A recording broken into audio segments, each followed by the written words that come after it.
Graça e paz a todos, amém? Glória a Deus.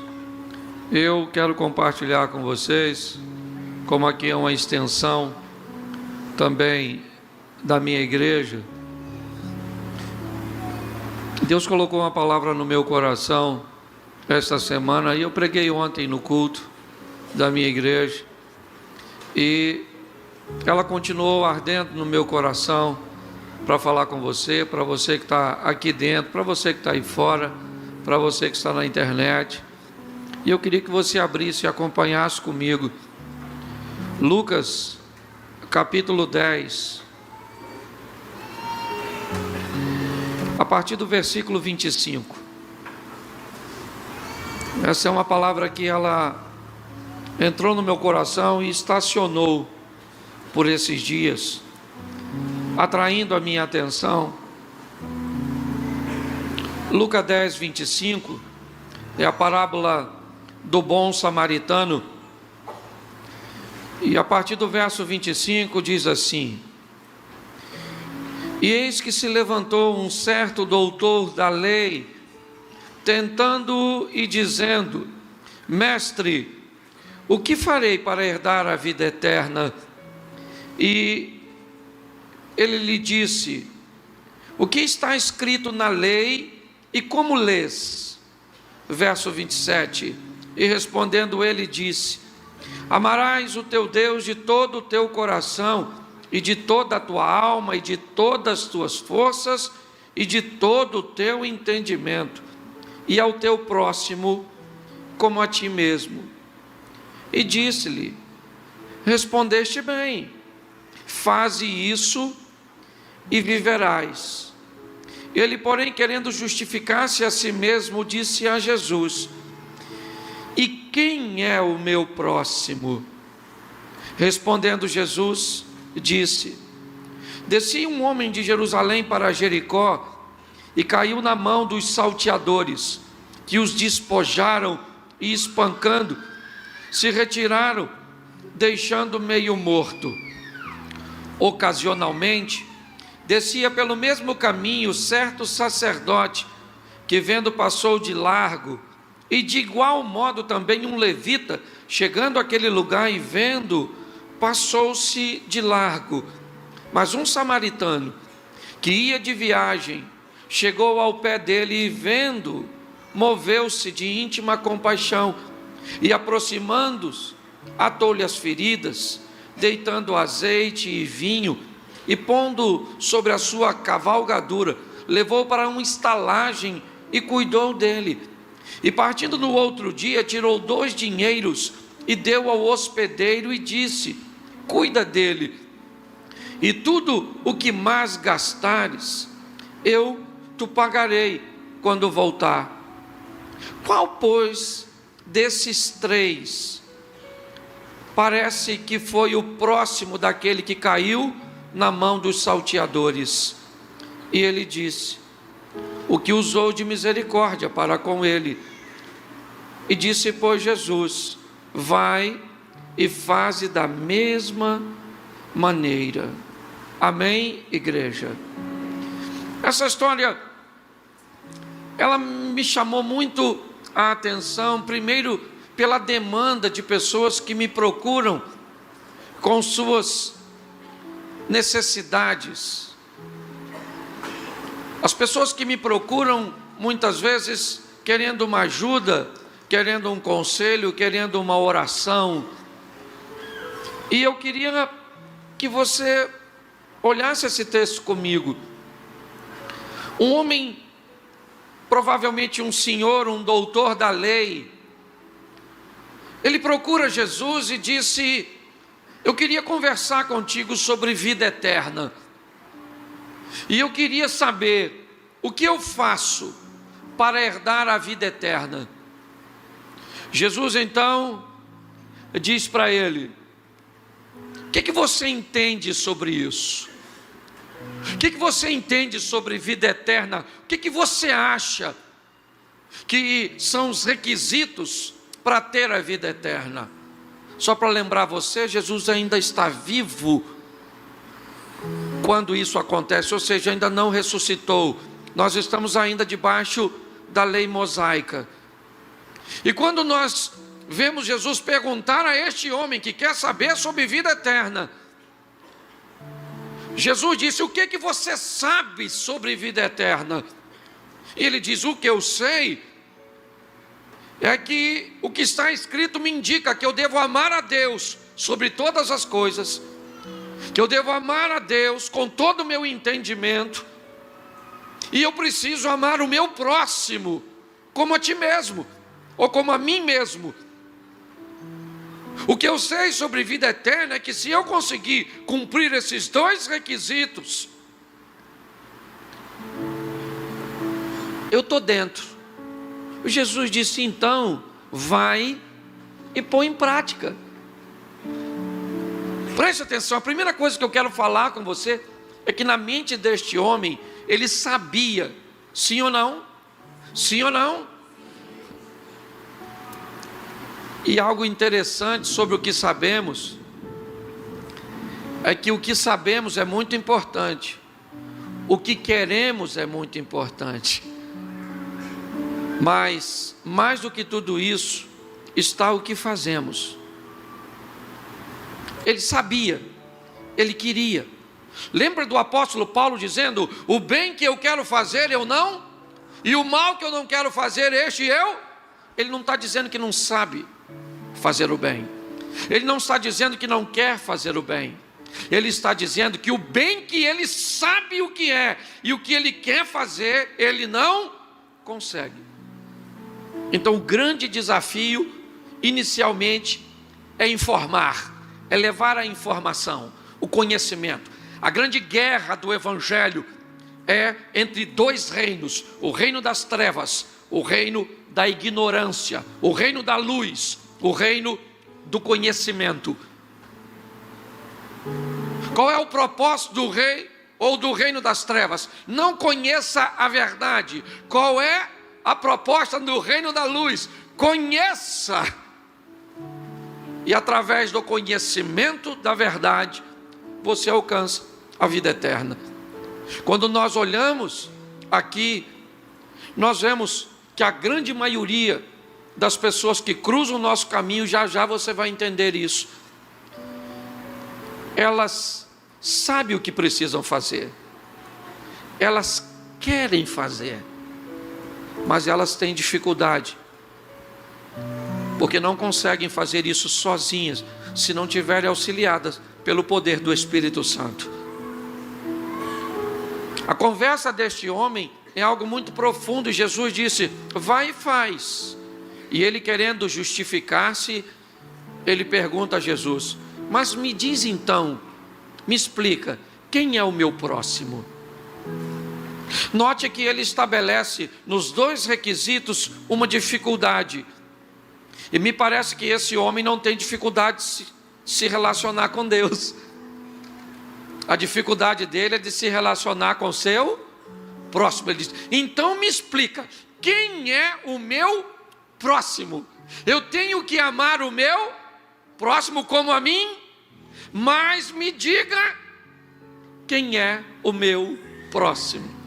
E aqui nós temos um problema muito sério. Quem é o meu próximo?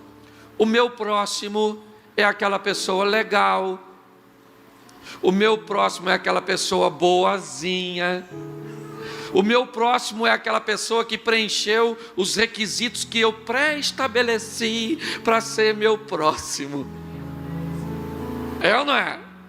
Esse é meu próximo. O meu próximo é aquele que cumpre e responde bem ao meu processo seletivo. Se eu achar que você é o meu próximo, eu te ajudo, eu te amo. Mas se eu achar que você não é meu próximo, o grande desafio dessa história é que quem é o próximo da sua vida?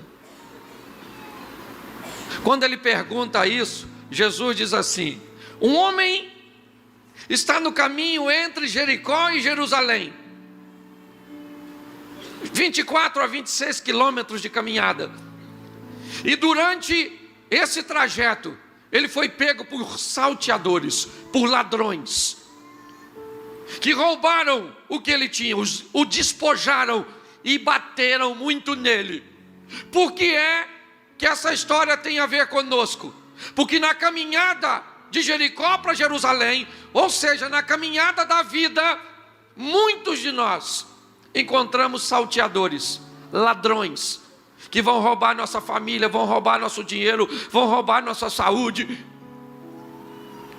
Nós também vamos ser despojados de um montão de coisa. Então, se você acha que esse texto está longe de você, você está muito enganado. Tem muita gente aqui fazendo uma campanha para ter de volta o que durante a caminhada te despojaram. Roubaram o amor da sua mulher. Roubaram de você o amor do seu filho, ou a unidade, a união com ele. Roubaram, certo? A saúde financeira da sua empresa. O que que te despojaram nesse caminho? Vamos pegar hoje, Jericó para Jerusalém, dessa terra para a vida eterna. Roubaram muita coisa de nós. E às vezes não basta só roubar, ainda bate na gente. Note que despojaram. Aliás, esse era um sistema mais antigo, o de roubar e não bater. Quando eu era garoto, qual era a instrução que eu recebia dos adultos? Se um ladrão vier, fica quietinho. Certo? Não reaja, fique calmo, porque ele leva tudo e você sai ileso. Pois é. Quem me contou essa história não sabia dessa parábola.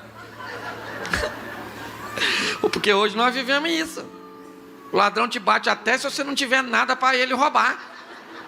Hoje a gente já sai de casa com o dinheiro do ladrão, é ou não é verdade? Sim, é mais seguro. Você está rindo, mas é sério. O que nós estamos olhando aqui, Jesus está dizendo que alguém está na caminhada da vida, e na caminhada da vida roubaram ele. Ele teve uma tragédia no percurso. Ele está numa situação desafiadora no caminho, ou seja, no trajeto de sua história. Ele não está morto, ele está quase morto. E essa é a história de muita gente que vem para o culto quase morta. Quase morta. Pastor, não vou nem mandar levantar a mão, não vai parecer que é para dar glória. Porque está assim de gente. Se eu perguntar o que o salteador te roubou, a Bíblia diz que o ladrão, quem é o ladrão da Bíblia? O Satanás. Ele vem roubar, matar e destruir. Jesus disse que esse indivíduo é abandonado à beira do caminho. E vem um cara que Jesus diz ser um sacerdote. Deixa eu adaptar isso à nossa realidade atual. O cara da igreja, o religioso, e não era qualquer um, era gente da chefia, certo? E no caminho entre ele e a casa dele, ou entre a casa dele e o templo que ele trabalhava para servir a Deus, que disse que para herdar a vida eterna tem que amá-lo acima de todas as coisas, mas amar Mas quando o sacerdote avaliou o indivíduo que está ferido à beira do caminho, ele não preencheu os requisitos para ser próximo dele.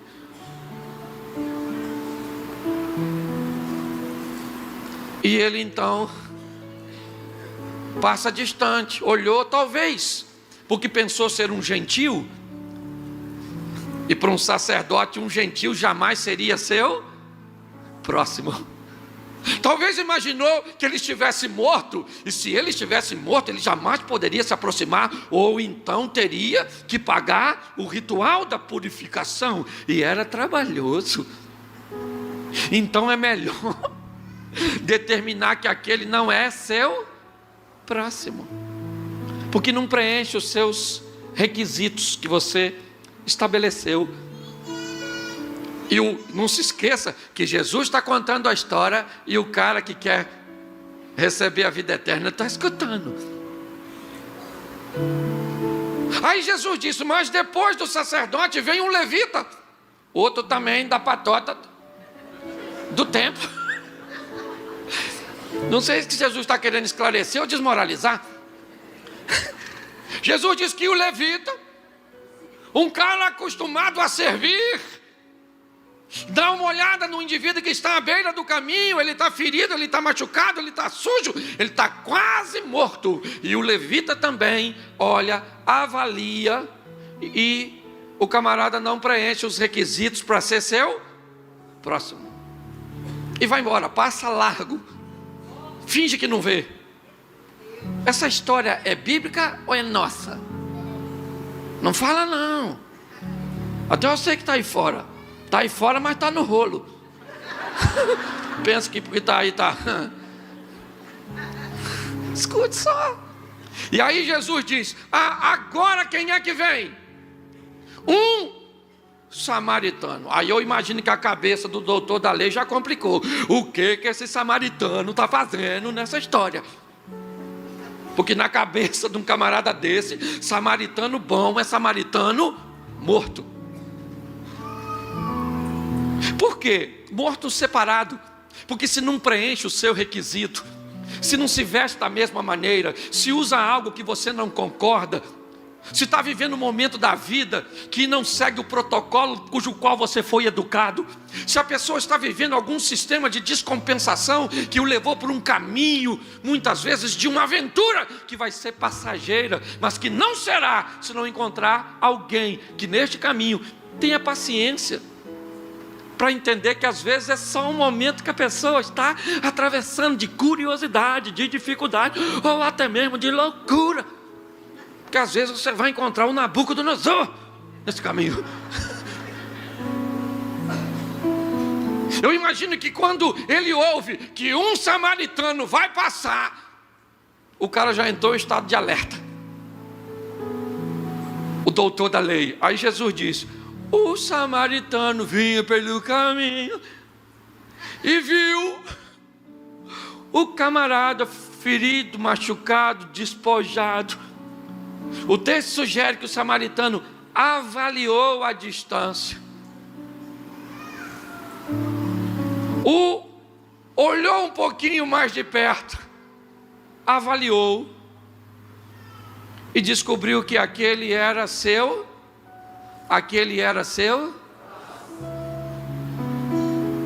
Aproximou-se, botou azeite, vinho, botou na cavalgadura, levou para uma estalagem, cuidou, pagou e disse: se faltar alguma coisa eu volto depois e pago. Deixa eu falar uma coisa com você. Hoje nós cometemos o erro de fazer o que os sacerdotes e os levitas fizeram. Quem é o próximo? O próximo é o que apareceu precisando. E deixa eu te falar alguma coisa dos próximos que vão cruzar a sua vida, que é para você ficar preparado. O próximo não é legal. O próximo é chato. O próximo não age com reciprocidade, ele costuma ser ingrato. Porque preste atenção, não há ciência nenhuma em cuidar de gente que cuida de você, de gente amável. O próximo é desafiador. Quem é o próximo? Aquela sogra que não preenche o seu formulário de exigência para ser sua próxima. Não!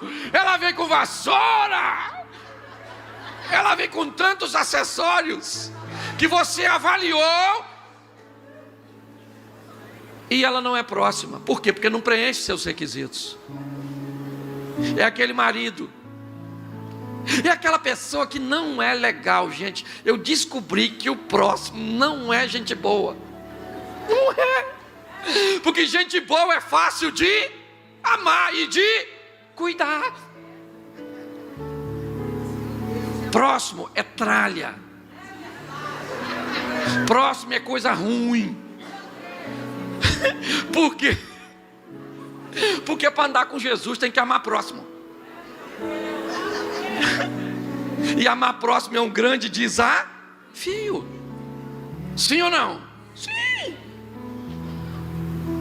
E é o maior barato hoje pastoreando a igreja. Às vezes eu chego nervoso em casa e eu falo para minha mulher assim: hoje eu vou cortar a cabeça daquele indivíduo. Minha mulher fala: não faz isso que é próximo. Eu falo: não é não. Ela fala: é. Às vezes eu chego em casa e ela fala: Cláudio, amanhã você tem que tomar uma e você vai com essa pessoa. Eu falo: não vou não, é próximo. Aquele que não é próximo meu é próximo dele. Porque o próximo é desafiar. Amar pessoas desafiadoras, gente, é um grande absurdo da convivência. É ou não é? Você olha e vê aquela pessoa, quem é? Fofoqueira. É o que vem para o seu caminho. Tem gente que me diz: pastor, eu queria saber, eu devo ter tacado pedra na cruz. Por que, pastor? Na minha vida só aparece gente ruim. O que eles são? Próximo. Porque o próximo, ele vem com uma pedagogia. E presta atenção: logo que você aprende a lidar com esse próximo, vem outro próximo, pior que o próximo. Hoje eu vim para desanimar você. Hoje eu vim. Eu peguei engarrafamento, fiquei irritado. Você sabe qual é a grande dificuldade das pessoas? Esqueceram que quem é o próximo? O próximo é aquele que chega. Ele não precisa ser bonito, ele não precisa ser rico. O próximo, muitas vezes, ele não precisa do nosso dinheiro. Na maioria das vezes, o próximo não quer dinheiro. Não. Ele quer ser amado, ser curado. Porque na caminhada dele, ele chegou até você ferido por ladrões. E sabe que eu fico chateado com Jesus? Me perdoa, Senhor. É só uma figura de colocação aqui. É que Jesus não fala mal do ladrão que roubou um menino que está lá quase morto. É ou não é? Não falou que a polícia tinha que vir. Porque a minha vida não tem nada a ver com quem machucou você. Eu não quero saber quem machucou você. Eu só conheço quem pode curar você. Eu não estou aqui para investigar seu passado, para dizer e ver suas feridas. Aliás, minha saliva não contém substâncias curativas para lambê-la, as suas feridas. Então quem te machucou, você merece? Não merece, porque é próximo. Não merece. Pelo menos do homem. Foi Deus que achou que merece. Por isso que é graça. Graça é aquela coisa que Deus falou que você merece sem você merecer. Isso é tal de graça. Que você gosta de receber dos outros, mas não gosta de dar para o próximo. A grande verdade da vida é assim. Quando nós olhamos o próximo chegar, e você sabe do que eu estou falando, porque às vezes o seu próximo mora contigo. Ele é mais próximo. Por isso que a Bíblia diz, olha só o que a Bíblia diz, o salmista: prepara uma mesa perante mim na presença dos meus, unge a minha cabeça de forma que o meu cálice. O que o salmista está dizendo? Prepara uma mesa perante mim na presença dos meus. Quem é que senta na mesa com você? Só lembrou das pessoas ruins agora você. As boas você nem botou na mesa. Os bons ficaram de pé, só sentou os ruins. Mas olha o que o salmista diz: quando todos os inimigos, ou seja, todos os próximos, sentarem ao meu redor, Eu peço uma coisa, Senhor: unja minha cabeça com óleo, até que meu cálice... Porque quando alguém está sentado à roda de uma mesa, que um cálice transborda, o que acontece com o líquido daquele cálice? Ele molha quem está sentado ao redor. O que o salmista está dizendo? Prepara uma mesa e unge-me de uma tal forma que a unção que o Senhor colocar sobre mim seja abundante para ungir as pessoas que estão ao meu redor. Hoje eu vejo muitas pessoas se perdendo nesse assunto de ajudar o próximo. Por quê? Porque o próximo anterior machucou você. Porque quando você for fazer algo para o próximo, fazer algo para quem? O próximo costuma ser fiel, sim ou não? O próximo costuma merecer, sim ou não? O próximo costuma ser grato, sim ou não? O próximo está falando mal da gente, sim ou não? Sim. Mas ele é o... Presta atenção. A turma da sinagoga falava que Jesus tinha o quê? Lembra? O pessoal que frequentava a sinagoga, a diretoria, dizia que Jesus fazia milagre porque tinha demônio. É isso. Falava que o Beelzebub estava em Jesus. Sim ou não? Um dia, um dos chefes da casa, um tal de Jairinho, a filha do Jairo ficou doente. Ele foi procurar quem? Eu imagino o Jairo falando: Jesus, estou com minha garotinha assim, doente, precisando ser curada. Jesus podia falar: Jairo. Jairo, como eu esperei por esse momento. Oh meu pai, o Senhor é fiel, ou eu sou fiel, sei lá. Jesus falando com Deus, não sei como é que era a oração. Escuta aqui. Oi. Tá doendo.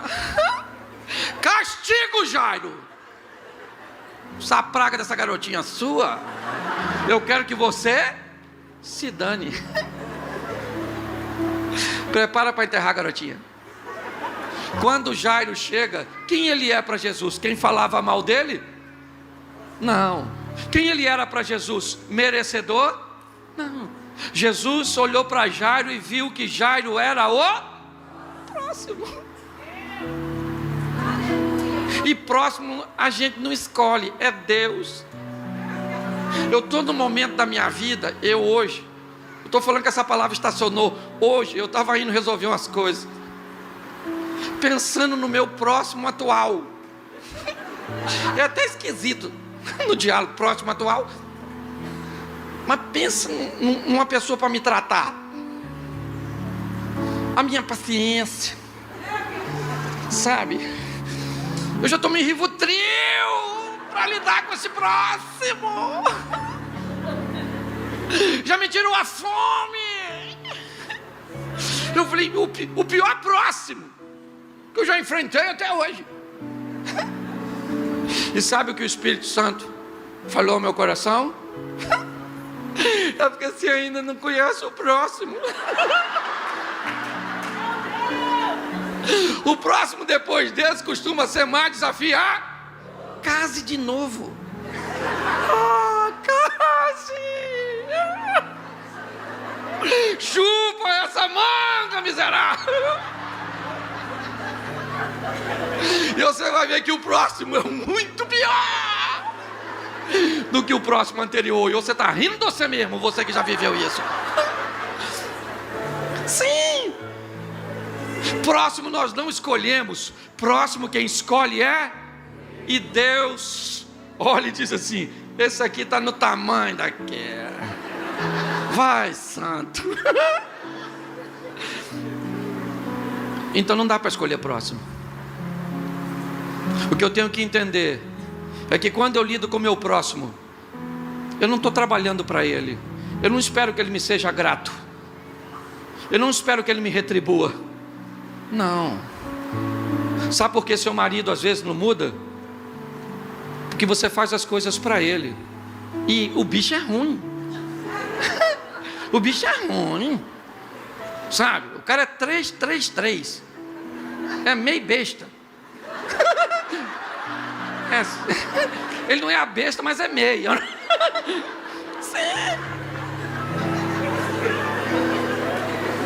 Você olha muitas vezes para as pessoas que estão ao seu redor e elas são desafiadas. E se ela azedar seu coração, se você desanimar com esse próximo, ou acredito que alguns aqui já desanimaram com o próximo anterior, olha como é que a gente fala depois de um trauma com o próximo. Quer saber? Eu não ajudo, mas ninguém. Eu estou cansado, não sou palhaço. Estão achando que eu sou otário. Quem já falou isso aqui igual eu? Oh meu Deus, que mensagem interativa. Mas quando Deus está na nossa vida, é só ir embora esse próximo que nós já estamos esperando. É só falar de próximo. Olha aí o próximo que você vai enfrentar. Certo? Entenda bem.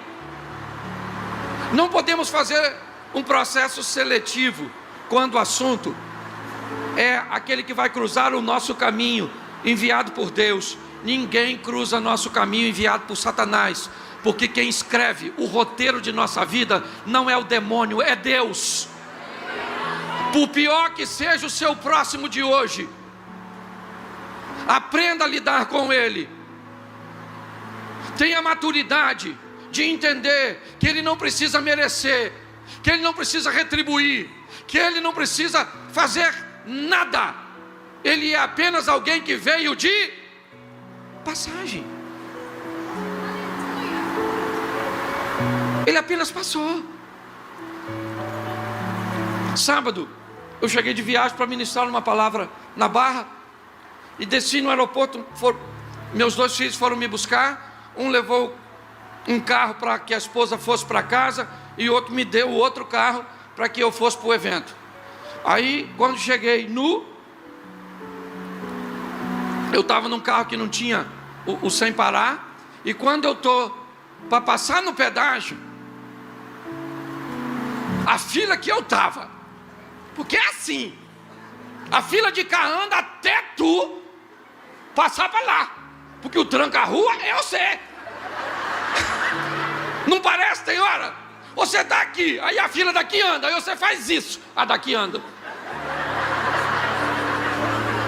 Aí você volta para cá, anda de cá, ou seja, é só para você saber que não é só você, porque você deve pensar que é um complô contra você.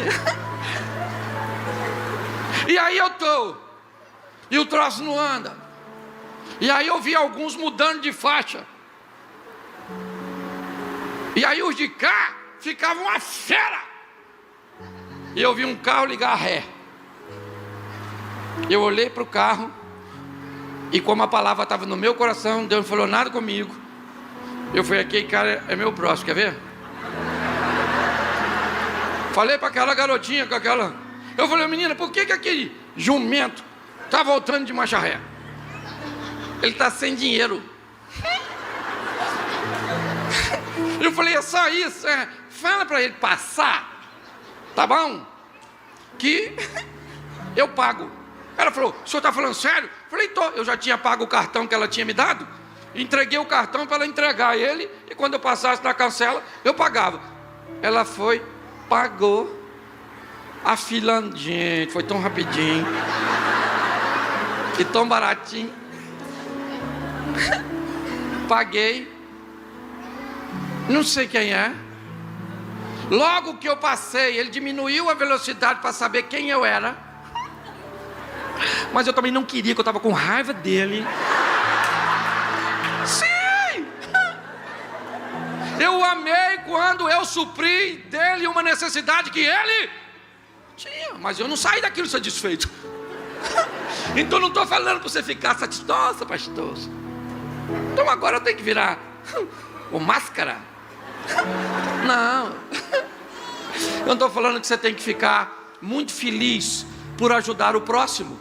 Eu estou dizendo que Deus fica feliz quando você não seleciona próximo, quando você entende que todas as pessoas que cruzarem seu caminho precisarem muitas vezes de recursos materiais, emocionais ou espirituais, pois é atrás de um desses que elas vêm, você seja alguém para oferecer para quem? Para qualquer um que precisar. Quando nós fazemos isso, as janelas, as portas se abrem. Nós começamos a ver que há sentido na nossa vida, porque viemos para fazer diferença na vida de pessoas que sequer serão relevantes para nós. Agora, quando você espera que alguém supra algo, você esperava que seu pai amasse e ele te estuprou.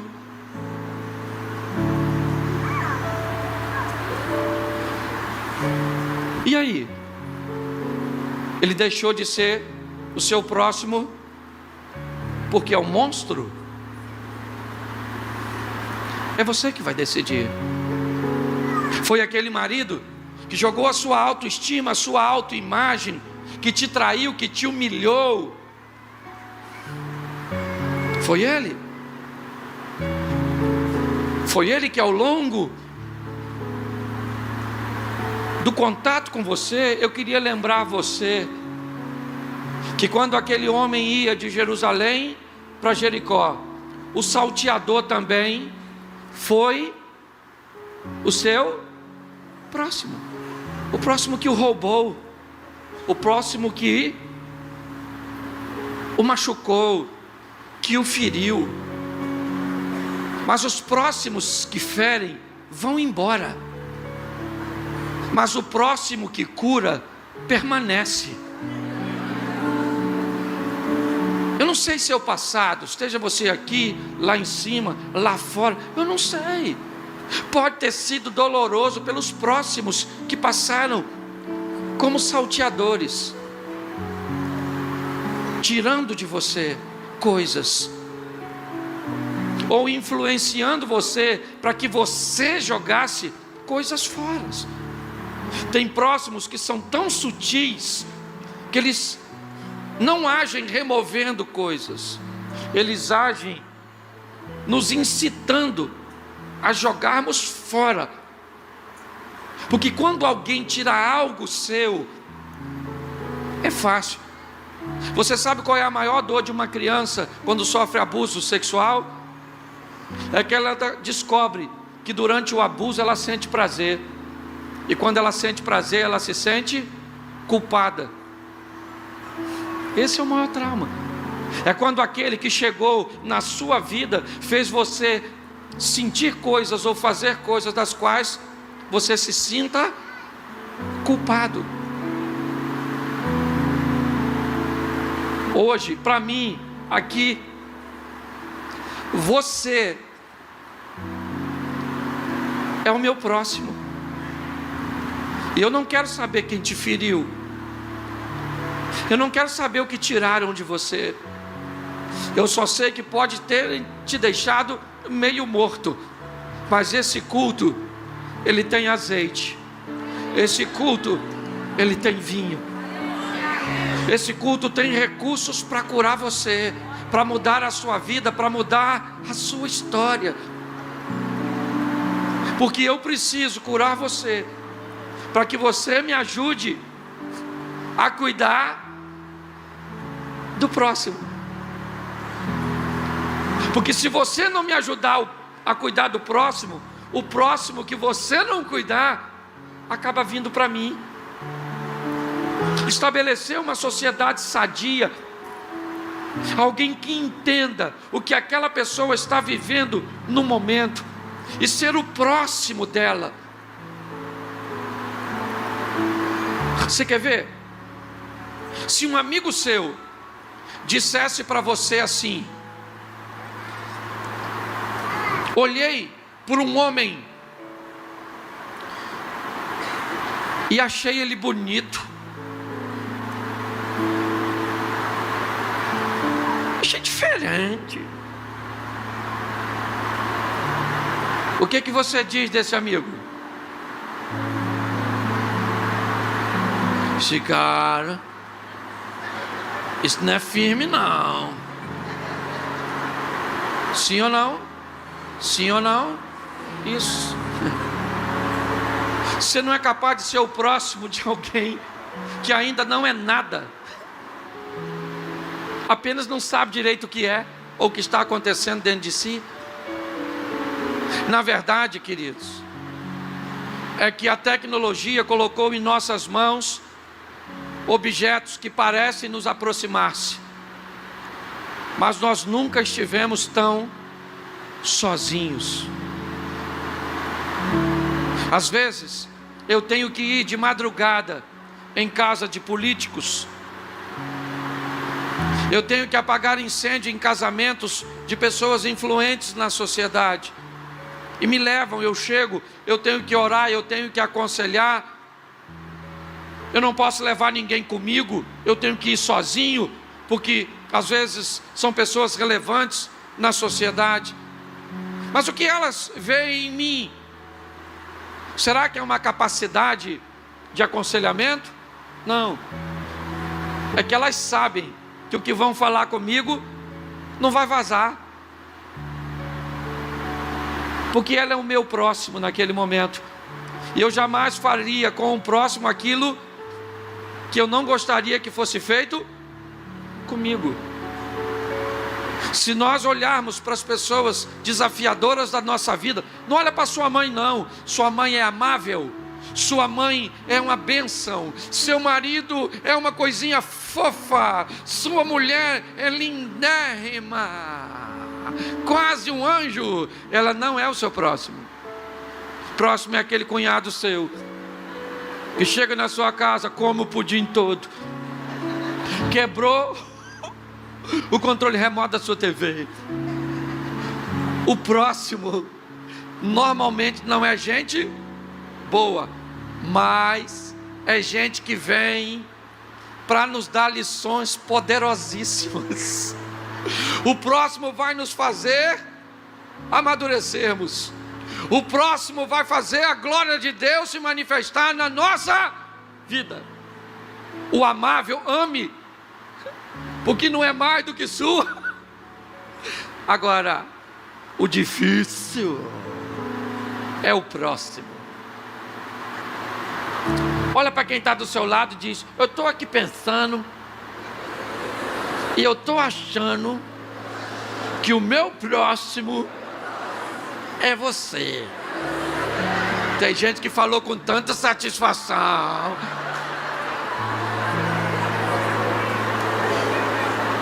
E o que a gente faz com o próximo? Descarta? Sim ou não? O que a gente faz com o próximo? Cria um processo seletivo? Segundo a Bíblia, o que eu faço com o meu próximo? Amo, amar. Ai.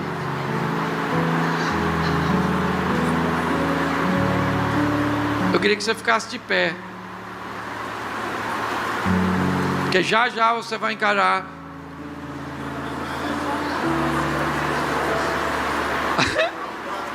e não podia ser masculino, né? A próxima é feminina, a chuva. Um ano de surpresas, pois essa é a nossa tônica de 2022. E eu quero começar hoje falando de um texto bem surpreendente. É verdade, situações que tinham tudo para não estar acontecendo. Me parece que um ambiente de surpresas é o que nós vemos nesse texto, e é essa a reflexão que eu quero fazer com você. Abra sua Bíblia, por favor, no Evangelho de Marcos, no capítulo de número 5, a partir do verso 21, e nós vamos ver um texto muito conhecido, Eu quero ver com vocês 23 versículos. Eu vou ler bastante, vou falar pouquinho. Vamos acompanhar nessa tradução aqui. E passando Jesus outra vez num barco para o outro lado, ajuntou-se a ele uma grande multidão, e ele estava junto do mar. E eis que chegou um dos principais da sinagoga, por nome Jairo, e vendo, prostrou-se aos seus pés. E rogava-lhe muito, dizendo: minha filhinha está moribunda, rogo-te que venhas e lhe impõe as mãos para que sare e viva. E foi com ele, e seguia uma grande multidão que o apertava. E certa mulher que havia 12 anos tinha um fluxo de sangue, e que havia padecido com muitos médicos, e despendido tudo quanto tinha, e nada lhe aproveitando isso, antes indo a pior, ouvindo falar de Jesus, veio por detrás, entre a multidão, e tocou na sua vestimenta. Porque dizia: se tão somente tocar nas suas vestes, sararei. E logo se lhe secou a fonte do seu sangue, e sentiu no seu corpo estar curada daquele mal. E logo Jesus, conhecendo que a virtude de si mesmo saíra, voltou-se para a multidão e disse: quem tocou nas minhas vestes? E disseram-lhe os seus discípulos: vês que a multidão te aperta, e dizes: quem me tocou? E olhava em redor para ver a que isso fizera. Então a mulher, que sabia o que lhe tinha acontecido, temendo e tremendo, aproximou-se e prostrou-se diante dele e disse-lhe toda a verdade. E ele lhe disse: filha, a tua fé te salvou, vá em paz e ser curada do teu mal, ou deste teu mal. E estando ele ainda falando, chegaram alguns dos principais, dos principal da sinagoga, a quem disseram: a tua filha está morta, para que enfada mais o mestre? Jesus, tendo ouvido essas palavras, disse ao principal da sinagoga: não temas, crê somente. E não lhe permitiu que alguém o seguisse, a não ser Pedro, Tiago e João, irmão de Tiago. Só um minutinho, não muda para o 38 não, que eu quero ler esse texto de novo. E não lhe permitiu que alguém o seguisse, a não ser Pedro, Tiago e João, irmão de Tiago. E não lhe permitiu, e não permitiu que alguém o seguisse, a não ser Pedro, Tiago e João, irmão de Tiago. Pode mudar para o 38. E tendo chegado à casa do principal da sinagoga, viu o alvoroço e os que choravam muito e pranteavam. E entrando-lhe, disse-lhes: por que vos alvoroçais e chorais? A menina não está morta, mas dorme. E riam-se dele. Porém ele, tendo-os feito sair,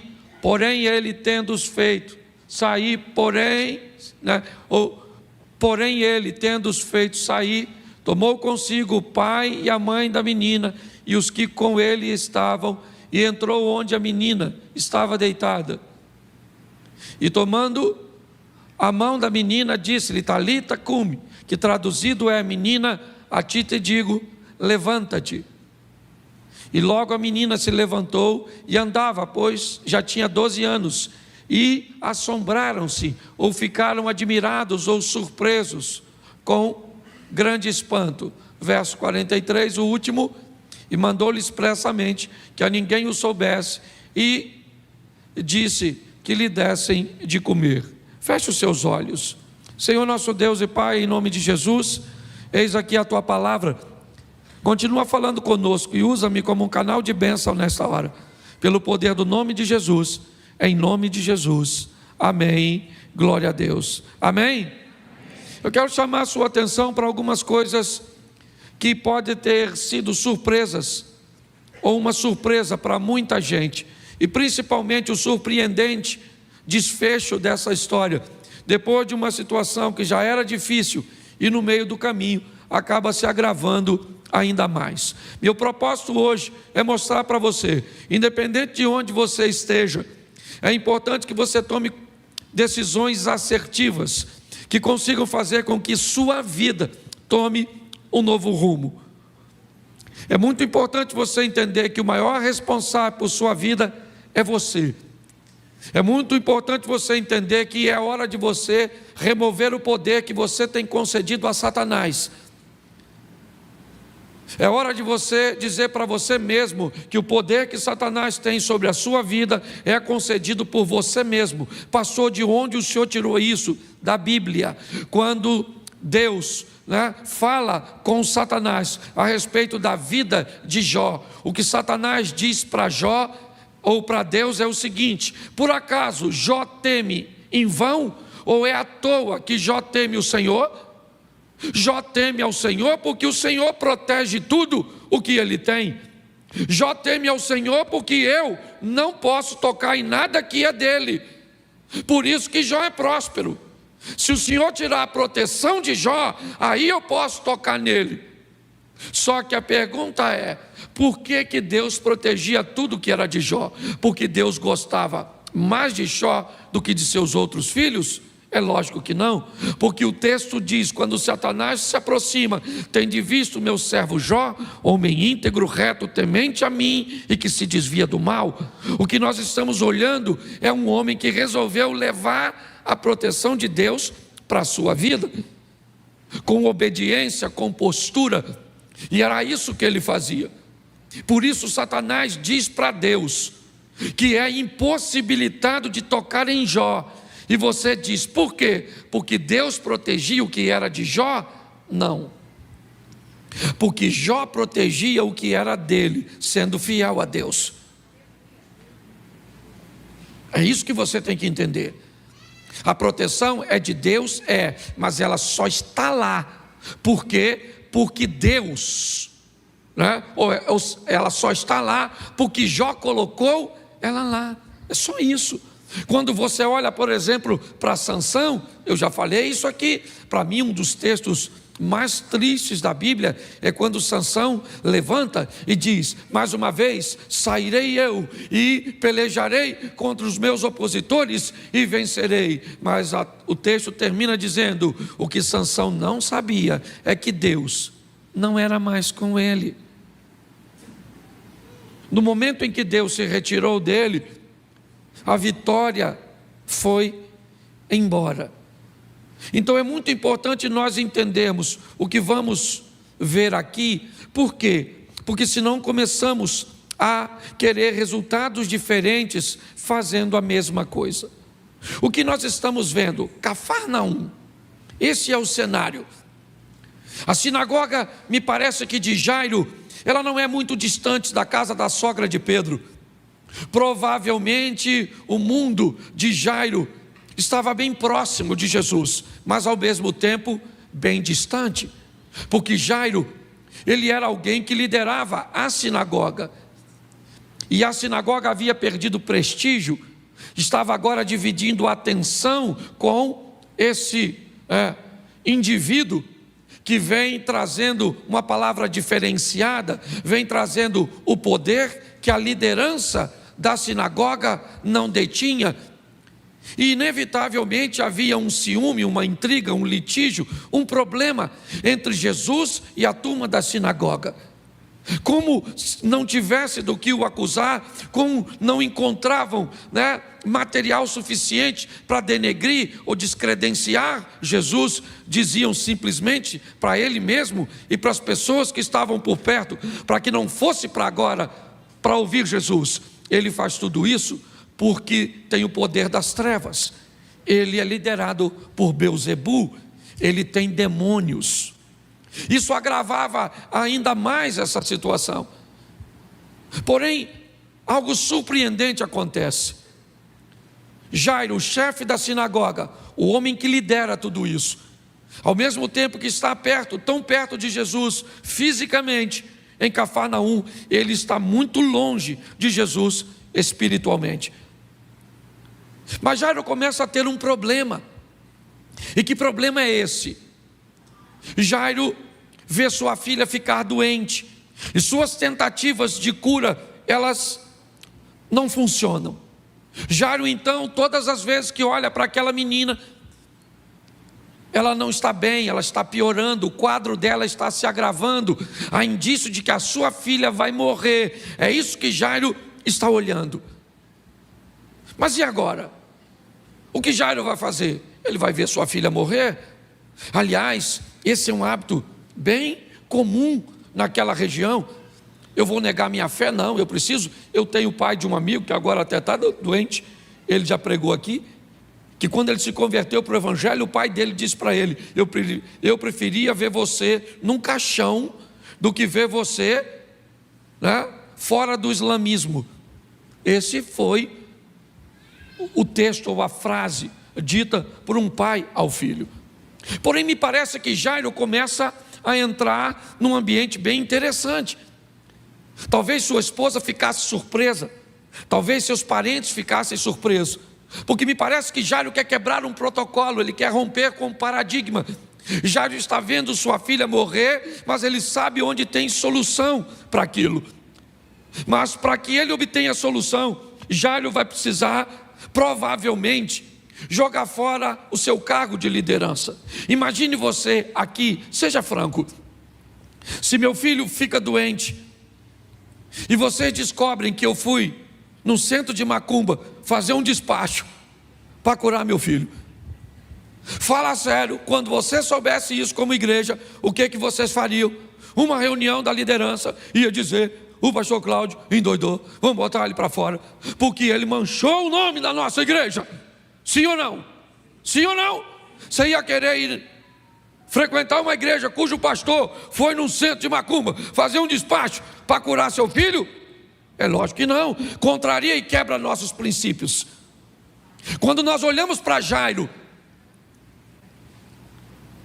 e ele resolve falar com Jesus, isso vai dar problema para ele. O desfecho dessa história pode fazer com que Jairo não lidere mais a sinagoga, pois Jesus era visto como inimigo deles, como opositor deles, chamando aquelas pessoas que tinham um peso espiritual tão grande, de raça de víboras, de cobras, denunciando coisas. Quando nós paramos para olhar para essa situação, é surpreendente ver este homem quebrando seus paradigmas para procurar Jesus. Porque me parece que a sua vida precisa se surpreender com você, de ver você olhar para seu passado e coisas que te prendem em ambiente que não resolve nada para seu futuro, e você resolva deixar tudo isso para trás e receber aquele que pode mudar a sua história para sempre. Quando nós vemos isso, eu fico imaginando quando Jairo sai de casa, não era muito longe, não.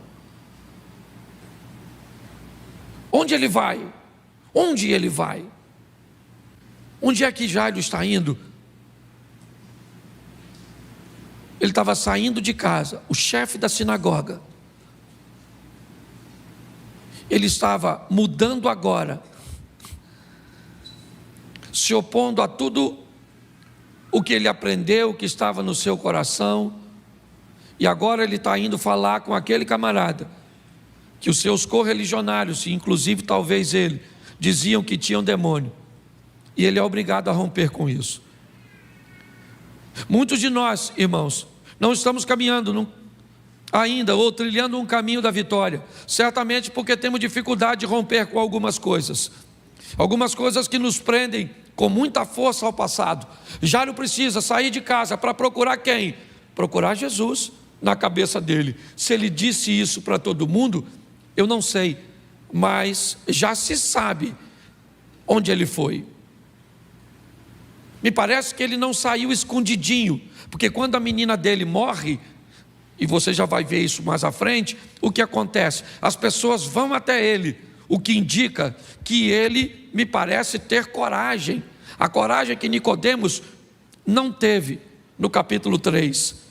Pois Nicodemos foi encontrar com Jesus de noite, mas Jairo não pode esperar escurecer. Jairo vai imediatamente, porque tem coisas na sua vida que pode esperar, mas tem decisões na sua vida que tem que começar agora, já. É assim que funciona. Talvez você, para tomar essas decisões, vai ter que vencer o medo. É verdade. Jairo sai para procurar Jesus. Por quê? Porque para Jairo há uma prioridade agora. O que é? a vida de sua filha. Mas é meu cargo, mas é... Não, é a vida, é a minha prioridade. É José olhando para Jesus e dizendo: Maria, minha carpintaria está em Nazaré, meus pedidos estão em Nazaré, meus negócios estão em Nazaré. E o anjo disse: você não pode ir para Nazaré, você tem que ir para o Egito, para fugir, senão vai matar o menino, porque agora a prioridade mudou, José. Quando eu olho para essa cena, eu vejo Jairo colocando aquilo que ele quer em primeiro lugar. O que ele quer? A vida de sua filha. O que ele quer? A cura de sua filha. Então não interessa se vão deixá-lo, se vão parar de segui-lo, se ele vai perder o cargo da sinagoga. Ele sabe o que ele quer. Você sabe o que você quer? E você já estabeleceu o que você quer como prioridade para 2022. Está na hora de você surpreender, talvez a si mesmo, com uma decisão que você consiga levar adiante. É isso que Jairo está fazendo, rompendo com valores espirituais, quebrando barreiras. E agora ele está mostrando para mim e para você: eu vou lá falar com Jesus, eu vou, porque eu quero a minha menina curada. O que você quer? Não esqueça que essa menina aqui, ela traz a representação. Todas as vezes que a Bíblia fala de filhos, ela está falando de futuro, também de futuro. Então o que a Bíblia também está dizendo aqui: você é capaz de romper paradigmas e colocar princípios, e colocar um foco para dizer o que você quer alcançar amanhã, para o seu futuro? Jairo vai procurar Jesus, é verdade, e ele chega lá, todo mundo provavelmente está surpreso. Pedro morava pertinho, a sogra dele morava ali, não muito longe. O dia que você tiver a oportunidade de ir a Israel, você vai ver o ambiente, né? Não era tão distante. Eu imagino que Jairo talvez fosse alguém que Pedro conhecia, provavelmente. E agora quem é que está vindo lá? Rapaz, é o Jairo. O que o Jairo quer? O Jairo vem, dobra seu joelho na frente de Jesus, dobra seu joelho na frente de Jesus, ok? Dá para dar um pulinho lá no livro do profeta Daniel, lembra? Esses joelhinhos aqui nós só dobramos diante do Deus de Israel. Foi o que os 3 rapazes disseram para Nabucodonosor, o rei da Babilônia. Mas agora um judeu vai chegar perto de Jesus, vai dobrar seu joelho e vai dizer: Senhor, eu preciso que o Senhor vá na minha casa curar minha filha. É isso que ele está dizendo. O Senhor pode ir na minha casa curar minha filha? Eu preciso que o Senhor vá na minha casa.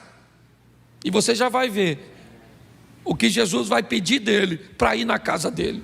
Aparentemente parece que não vai pedir nada, mas eu vou te mostrar isso. Jairo está quebrando tantas coisas. E quando ele diz: Senhor, eu preciso que o Senhor vá na minha casa, porque eu estou com a minha menina morrendo, o meu futuro está morrendo e ninguém pode fazer nada por ele. O que está acontecendo com o seu casamento amanhã, se você não tomar uma decisão hoje? O que está acontecendo com a sua vida financeira amanhã, se você não tomar uma decisão hoje? O que vai estar acontecendo com a doença que você descobriu que tem amanhã, se você não tomar uma decisão hoje? O que vai acontecer com seu filho amanhã, se você não tomar uma decisão hoje? Olhe bem, quando nós vemos o que está acontecendo, é isso. Jesus olha para Jairo e diz: vamos para a sua casa.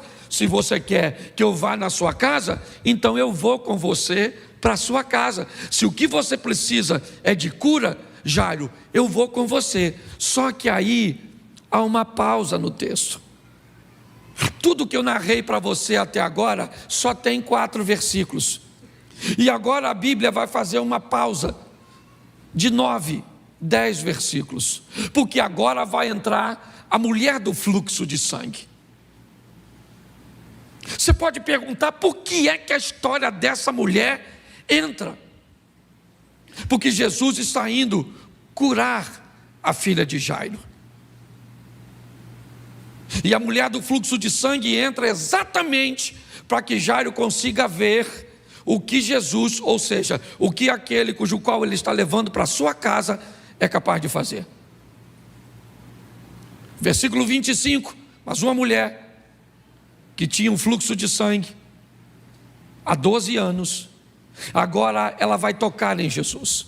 Ela vem por detrás, ela toca em Jesus, ela fica curada. Jesus para, pergunta quem me tocou, e ela diz: fui eu estava há 12 anos, e Jairo está olhando tudo isso.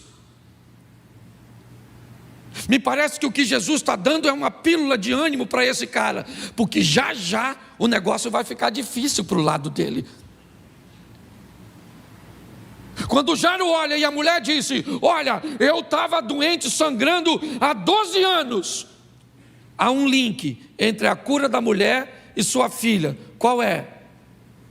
12 anos. Há um problema, qual é? A cura da menina. E agora, se Jesus curou uma mulher de 12 anos, certamente ele vai chegar na minha casa e vai curar a minha. Eu imagino Jairo recebendo forças, hidratando-se, olhando, dizendo: agora vai, o negócio fica bom. Jesus disse: vá, minha filha, a tua fé te e ser curada, vá em paz desse mal, vá para a sua casa, que eu estou indo na casa do Jairo.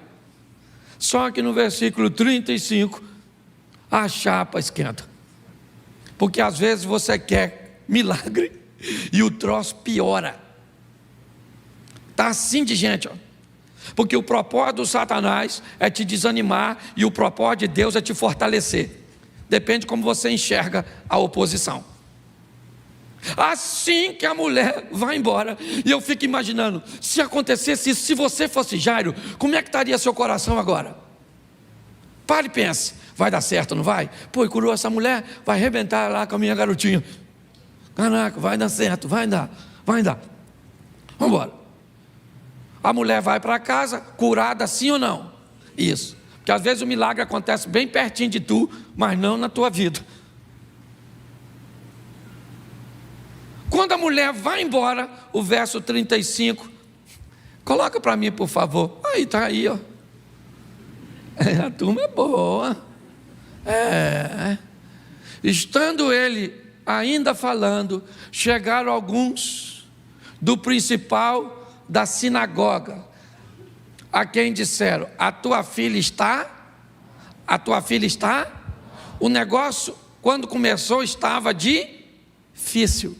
Agora ficou impossível. Agora deu ruim. Enquanto a mulher era curada, a menina morria. Olha só. A mulher foi curada e a menina morreu. Aí vem uma turma da casa de Jairo. Por isso que eu digo que provavelmente Jesus disse: eu vou procurar Jesus. E a turma chegou e disse: Jairo, a tua filha está morta. Então você não precisa mais procurar o mestre. Para que você está perturbando ele? O que acontece? Jesus acabou de dar. Você pensa, a menina teria morrido de qualquer jeito, porque não dava tempo.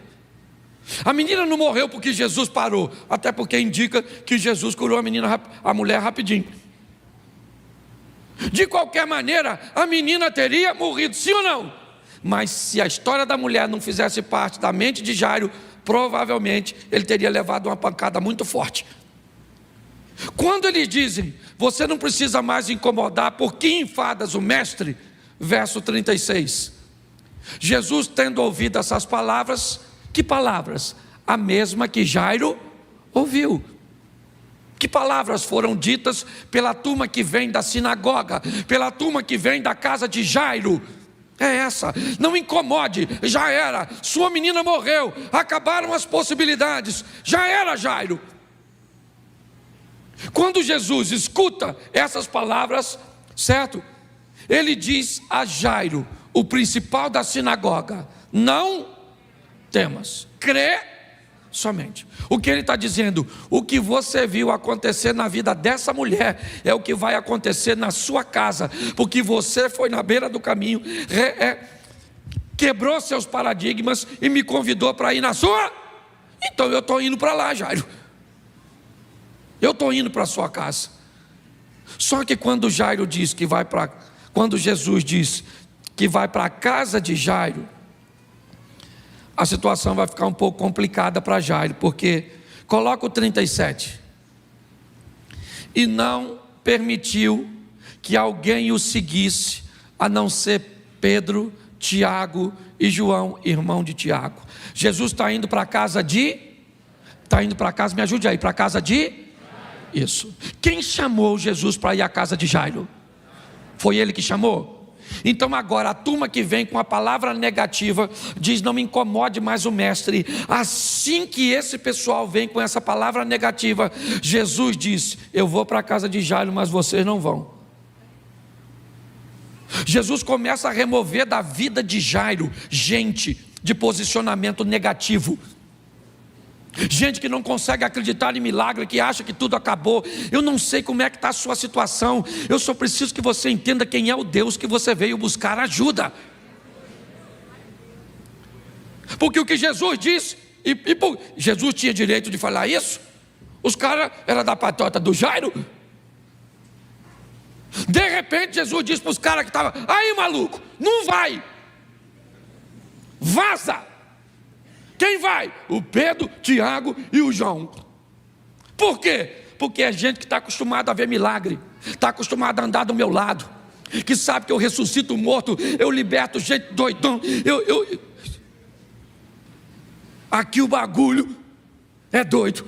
Para você que veio nos visitar, linguagem carioca, tradução atualizada. Olha só, Jesus, por quê? Porque se Jairo chamou Jesus para ir para a vida dele, para a casa dele, para a família, entra na minha casa, entra na minha família, entra na minha vida. Jesus disse: eu vou entrar, eu vou começar a botar alguém para fora. Não vai dar para coexistir. Então ele não permite, diz: vocês não vão para a casa do Jairo comigo. Pronto, não permitiu, só permitiu que fosse quem? O Pedro, o Tiago e o João. Vamos lá, bota aí, eu gosto de botar aqui, porque tem gente que não lê a Bíblia, aí já lê aqui. Pelo menos você pode falar: lê a Bíblia hoje? Li. Bota aí, verso seguinte: e tendo chegado à casa do principal da sinagoga, ele viu um alvoroço e a turma, aí chegou. Quando Jesus chega, o que que tem? O caos. Por quê? Porque ninguém pode resolver o problema e a menina está morta. Ô gente, isso é maravilhoso, sabe? É muito importante você, às vezes, contar com alguém que chora com você, mas entenda que essas pessoas não decidem seu futuro, quem decide é Deus.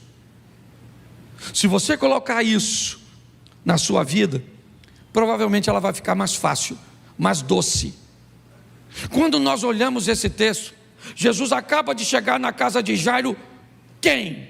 Jesus, Pedro, Tiago, João e Jairo. Foi quem chegou.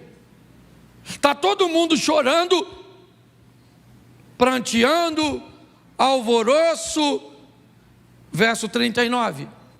E entrando, disse-lhes. Jesus agora entra na casa do Jairo. E quando ele entra na casa de Jairo, o que eles se deparam é com pessoas alvoroçadas, chorando. E ele diz: a menina não está morta, mas dorme. Agora Jesus está dentro da casa do Jairo. E ele diz para aquela turma que está lá: a menina não morreu, a menina está dormindo. 40. E riam-se dele. Porém ele tendo os feito sair. Ele tendo os feito? Ele está onde agora, Jesus? Dentro da a casa de quem? E quem é que está botando as pessoas para fora? Você consegue entender? Porque Jesus está dizendo que se você me chamou para entrar na sua vida, eu vou tirar a pessoa do teu caminho, eu vou tirar gente da tua casa. Porque eu entrei aqui para fazer o que ninguém pode fazer por você. Porque se você achar que essas pessoas fazem bem para você, então continue com elas. Se você acha que isso é o estilo de vida que você quer para você, então fique onde você está. Mas se você quer caminhar comigo, saiba que eu vou tirar gente dos seus negócios, eu vou tirar gente da sua vida, eu vou tirar gente da sua família, eu vou tirar gente do seu ministério, porque meu propósito é mudar a sua vida para sempre. Se é para entrar na sua casa, então tu não manda mais na tua casa. Quem manda é o chefe dos crentes. Jesus já chegou botando o terror. Se o pessoal falasse assim, ó, cara aí, quem chegou? Jesus. Aí alguém poderia dizer o quê? E agora é milagre. Agora você quer ver que essa garotinha vai viver? Mas quando Jesus falou, menina está dormindo, o pessoal está igual o médico do SUS. Nem examina, já dá o laudo. É brincadeira, tá vendo? Se tiver algum médico aqui. É brincadeirinha, só para descontrair. Mas o que eu quero dizer é que o que Jesus está dizendo, porque o problema não é eles rirem, o problema é que Jairo está ali. E quando eles estão rindo do milagre que Jesus disse que vai fazer, eles correm o risco de abalar a fé de Jairo. Então eles não podem ficar ali. Eles são oposição ao milagre. Jesus já fez aquele milagre na mulher do fluxo para estabelecer uma fé no Jairo. E agora a turma do meio do caminho diz, não incomoda mais o mestre. Agora eles começam a rir do milagre que Jesus disse que vai fazer. Jesus falou, sai, sai, sai, sai. Entendeu? Deu uma de Capitão Nascimento. Sai, certo? E ele, olha só, e tomou consigo o pai e a mãe da menina. E quem mais? O Pedro, o Tiago e o João. Levou para onde a menina estava? Morta. Estava ou não estava? Estava. A garotinha estava morta. Para mim estava morta, para você estava morta. Para ele, que é detentor de todo o poder e venceu a morte, a menina só está dormindo. Por favor, não diga que a menina está dormindo, porque não está. O único que podia dizer que a menina estava dormindo era Jesus. Entendeu? Então tem problema que é problema mesmo. Quando alguém falar para você assim, ó, caraca, maluco. Sério? Nossa. Difícil, hein?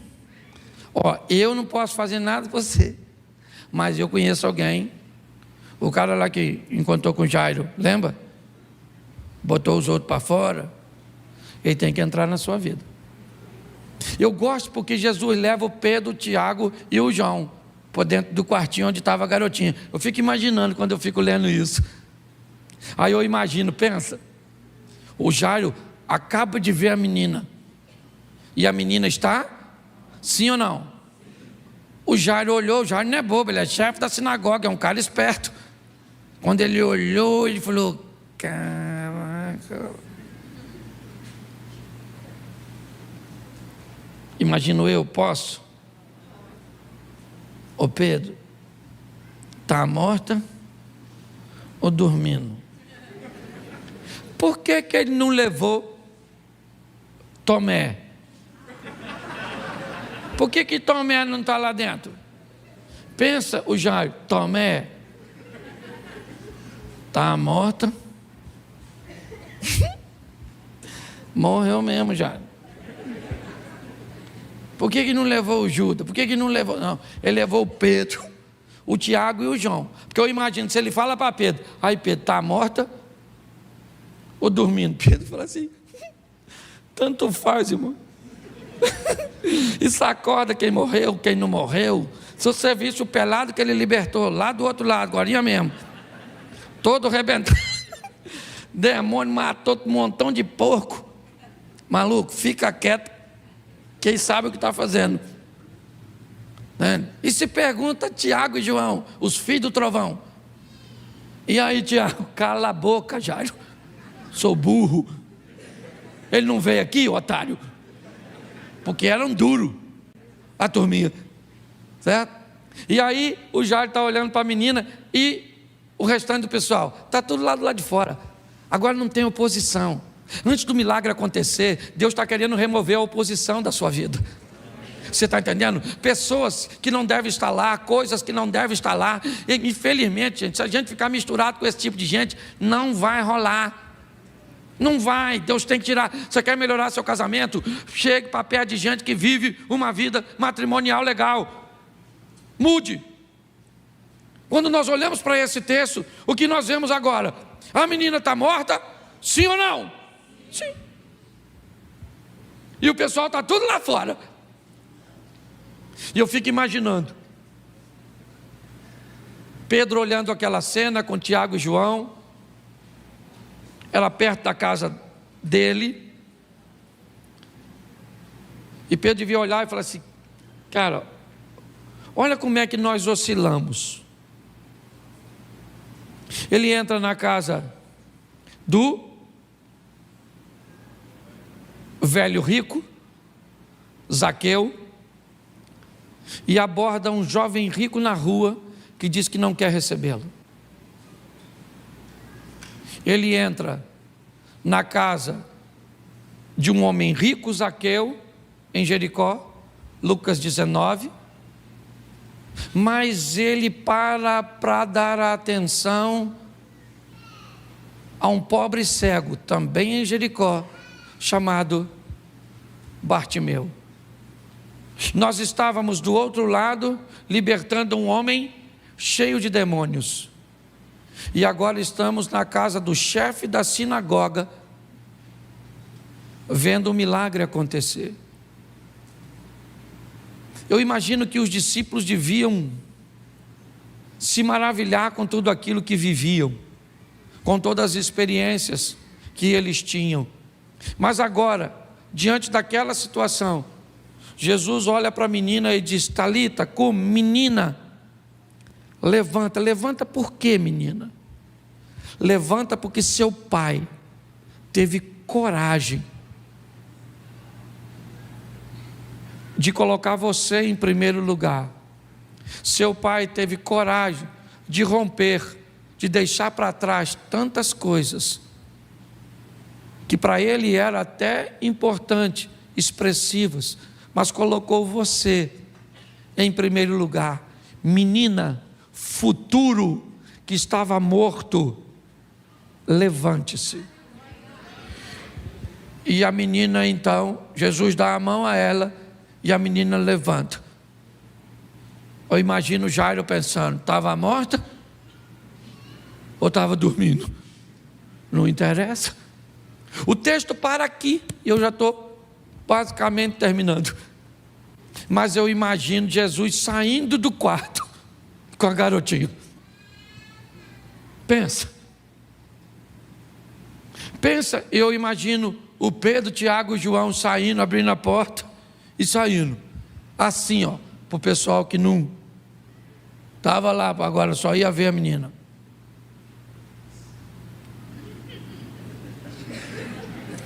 E logo atrás vem Jesus assim, ó.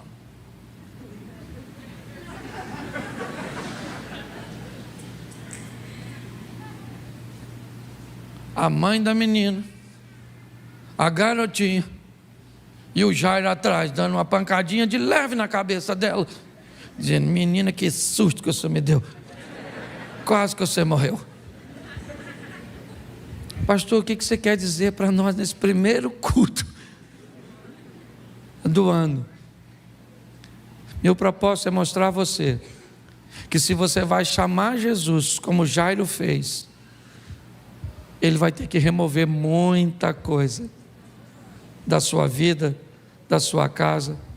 Ah, pastor, mas não tem uma graça aí que salva todo mundo? Eu tenho escutado isso. Mas me ajude aqui, por favor. Tinha quantos ladrões na cruz? Jesus estava lá entre os dois, sim ou não? salvou os dois? Não. Sério. O que aconteceu com o ladrão que estava à esquerda?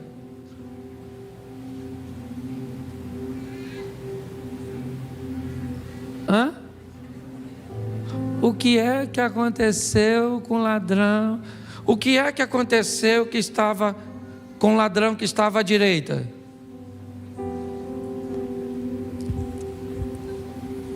Tinham quantos ladrões na cruz? Jesus estava no meio, um estava à direita e o outro à. O ladrão da cruz foi para o.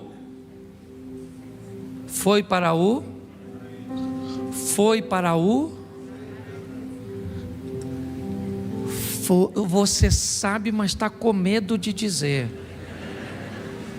O ladrão da direita foi para ficar mais fácil, mais simplificado, falar assim, foi para o céu. Foi para o ladrão da. E o ladrão da esquerda foi para onde? É isso que eu quero saber. Não precisa que a igreja, porque a igreja tem até vergonha. Parece que dizer que alguém foi para o inferno, meu irmão, esse negócio é sério. Jesus podia salvar os dois, sim ou não? Mas salvou quantos? Por que não salvou o outro? Porque o outro não quis. É isso. Pare com essa historinha de que ele vai salvar todo mundo. Para com essa historinha que vai todo mundo para o céu. Para com essa historinha. Não vai. Por quê? Porque a Bíblia diz que não vai.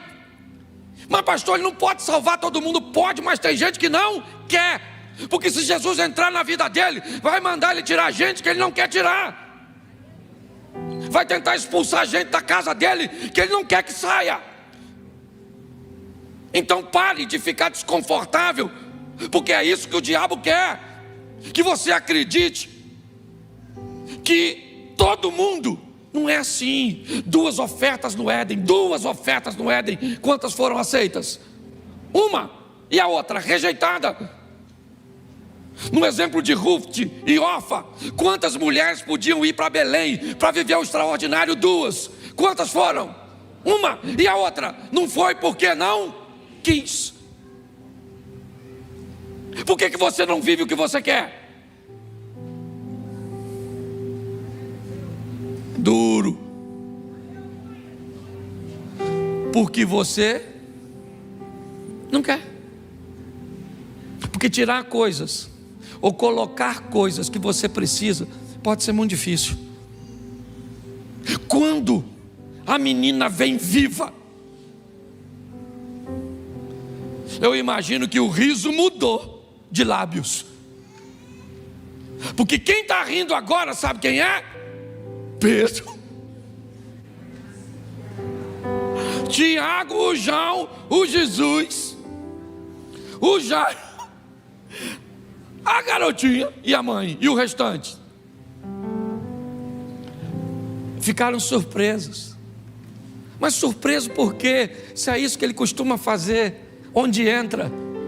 Surpreso porque se é isso que ele faz por onde passa. É isso. Surpreso por quê? Porque quando alguém chama ele, entra na minha vida, vamos para minha casa, vamos lá. Algumas coisas podem acontecer no caminho. Eu esperava que fosse mais rápido um pouco, mas ele parou para curar.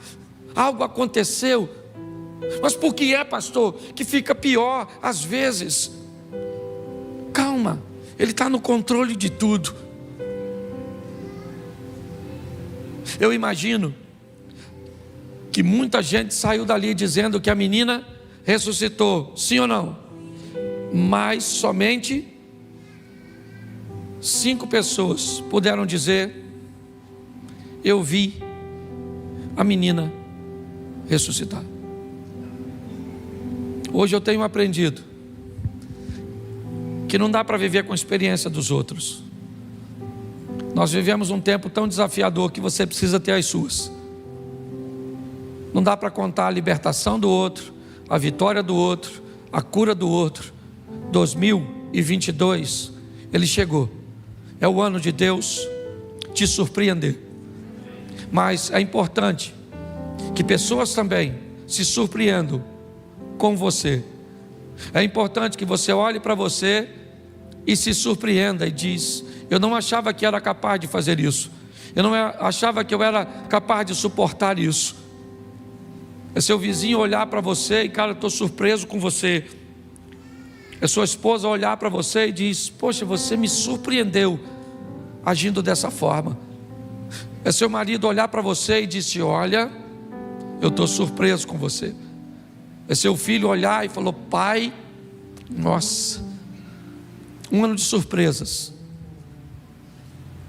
um ano onde você vai ver a boa mão de Deus agindo a seu favor.